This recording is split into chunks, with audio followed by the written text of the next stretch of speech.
ধর্মকে পুঁজি করে রাজনৈতিক বিভাজনে বিশ্বাস করে না বিএনপি, এমন মন্তব্য করেছেন বিএনপি মহাসচিব ও স্থানীয় সরকার পল্লী উন্নয়ন সমবায় মন্ত্রী মির্জা ফখরুল ইসলাম আলমগীর। তিনি বলেছেন যে একটি বিশেষ অপশক্তি ৭১ থেকেই বারবার আঘাত করে আসছে, তাদের বিরুদ্ধে ঐক্যবদ্ধ প্রতিরোধ গড়ে তুলতে হবে। রাজধানীতে সনাতন ধর্মাবলম্বীদের রথ যাত্রা অনুষ্ঠানে অংশ নিয়ে এসব কথা বলেছেন স্থানীয় সরকার মন্ত্রী।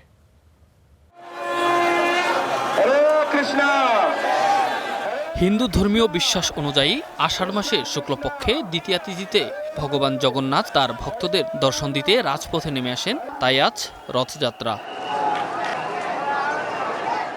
সকাল থেকেই মন্দির প্রাঙ্গণে ভক্তদের ভিড় দেখা যায়। পূজা অর্চনা শেষে শুরু হয় রথ টানার আনুষ্ঠানিকতা।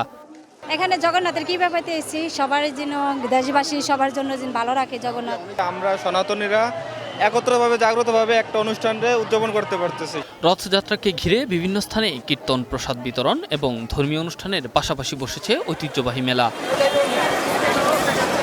সবথেকে বড় মন্দির স্থাপনে বিএনপি সরকারের কাছে সহযোগিতাও চাওয়া হয় অনুষ্ঠান থেকে। সারা বাংলাদেশে এই গত বছর থেকেও এবার বেশি রথযাত্রা অনুষ্ঠিত হচ্ছে একমাত্র এই বিএনপি সরকারের সহযোগিতায়, ফলে এটা সম্ভব হয়েছে। রথযাত্রা অনুষ্ঠানে অংশ নিয়ে স্থানীয় সরকার মন্ত্রী বলেন, দেশের রাজনীতিতে ধর্মভিত্তিক বিভাজনের সুযোগ নেই। বাংলাদেশের রাজনীতিতে ধর্ম নিয়ে অনেক বিভাজনের সৃষ্টি করা হয়। আমরা আমাদের রাজনীতিতে এই বিভাজন বিশ্বাস করি না। বাংলাদেশি জাতীয়তাবাদ, সেই বাংলাদেশি জাতীয়তাবাদের ভিত্তিতে সকল ধর্মের, সকল বর্ণের মানুষের সঙ্গে একাত্ম হয়ে বাংলাদেশের উন্নয়ন আমরা কামনা করেছি।